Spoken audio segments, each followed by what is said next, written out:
Hello, my name is Claire Jones. I'm a midwife in Northern Ireland and I have a company called Nurture Births. And I am going to show you what good position and attachment looks like using this little doll and the crocheted breast. So this little breast here, imagine this is a breast here, okay? So if we hold the baby in the regular position like this, if they're going to be fed a bottle, it's not going to work because the breast isn't sitting like this. It's usually like this, okay? So your baby needs to be close to you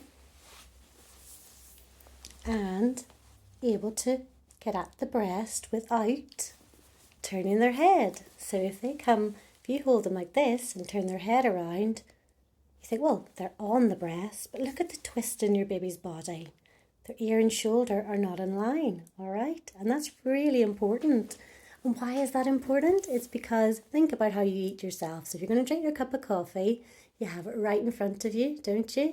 Or else you'd spill it everywhere, because if it's over here, you have to turn around to get at it. Everything twists here and it doesn't work for you. So it's not going to work for them. They're a little human.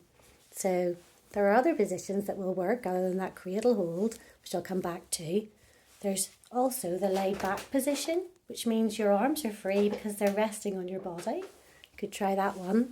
I'm not a particular fan of the rugby ball position, the rugby ball hold position here. It's really good for mothers with larger breasts, but it's not needed, and sometimes it causes a lot more discomfort and inability to figure out where the legs are going, where your arm is going and so on if you don't need to use it. The main one that we start with when we're teaching is the crossbody and cradle hold, okay? So this is a medical hold as such. I don't really like that term, but it's a textbook breastfeeding position in that you're holding your baby around the back of their neck. You don't need to put your hand on the baby's head like this, and in fact, look what that does. It squishes their head down, okay? So the chin is not up. So you can let their neck relax into the palm of your hand and hold around here. So your thumb is at their ear and your fingers are around the other side of the baby here.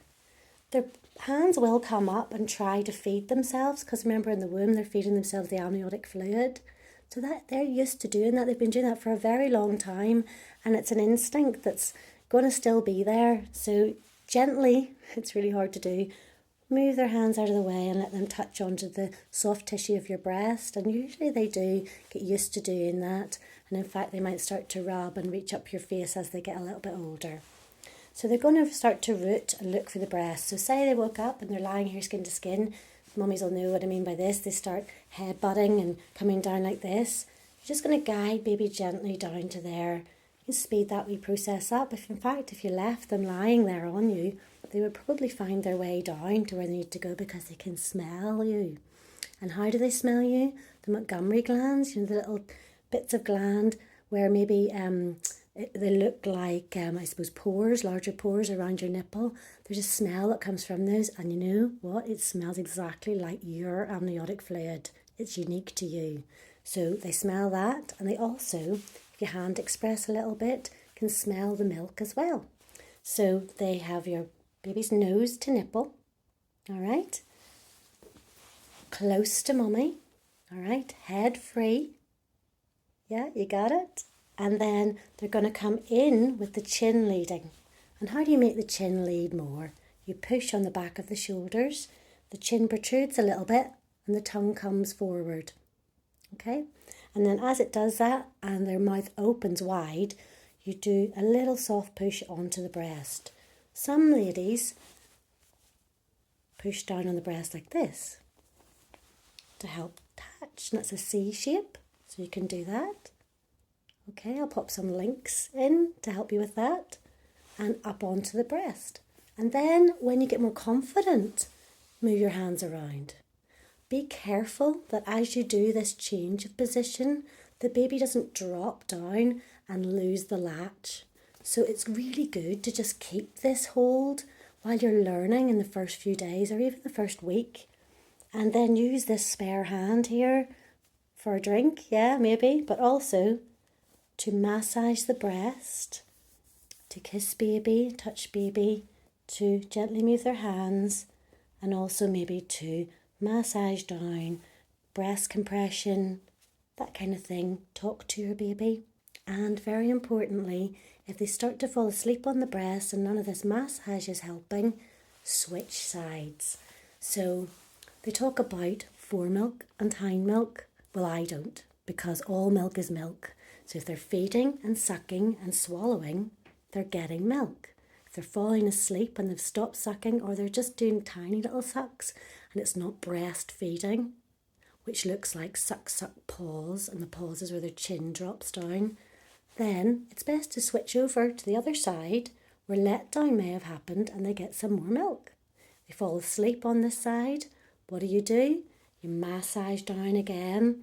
You try and wake them up doing that, and you can switch them across again. You can do that as many times as you need to during the feed until they're calm and satisfied. Do you need to wind them? No, you do not. In the first while, you bring them up onto here, you keep them close to you. They'll self-wind, because this position is still straight. Their tummy is flat on your body, and they might do a little fart. That's winding for a breastfed baby. If no air was getting in, then there won't be any trap wind. But you can still give a little rub here just in case.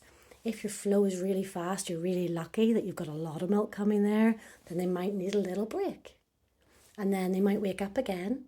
If it's within the 5-10 minutes, offer them another side again and switch again if you need to. If you don't need to, if they're feeding really well, you can stick to the one side and then just offer the second breath after that position in the middle. And then after 20 minutes of staying upright, that's really key because their sleep pattern depends on it. If you try to put them down too soon, before the 20 minutes, they'll look to come back to you again. If you wait that 20 minutes, with them lying there, they go into a deeper sleep, and then you're able to pop them down. Bottom first, shoulders next, and then their head. Firm hand on the chest, stroke down the face, and relax. And hopefully that helped. If it didn't, or you have any other questions, pop it in the chat. Let me know what you think. Bye.